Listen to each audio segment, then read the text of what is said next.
15 दिन तक राजा दशरथ का शव पड़ा रहा तेल की कढ़ाई में।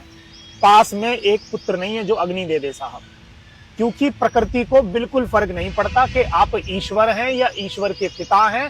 प्रकृति तो आपके कर्मों का फल आपको देके रहती है साहब। ये राजा दशरथ कौन है? साधारण है क्या राजा दशरथ? अखिल ब्रह्मांड नायक जगतपति योगेश्वर नाथ श्री राम जिनके पुत्र हैं, पूरी सृष्टि को जो अपने फन पे रखने की क्षमता रखते हैं, अर्थात लक्ष्मण भगवान भी उनके पुत्र हैं, बिल्कुल इंद्र उनके मित्र हैं। फिर भी राजा दशरथ की ये गति हुई, मृत्यु के बाद कोई भी पुत्र साथ में नहीं है साहब, क्योंकि कर्म बिगड़ गए बस। दूसरा उदाहरण है भीष्म पितामह का। कितने दिनों से बाणों की शैया पे लेटे पड़े हैं। भीष्म पितामह कौन है?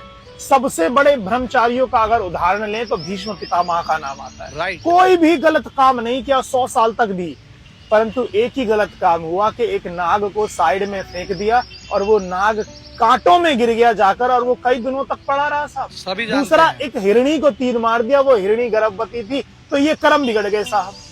अब तीर मारा एक और कांटों में नाग पड़ा रहा, तो भीष्म पितामह भी बाणों की सैया पे लेट गए।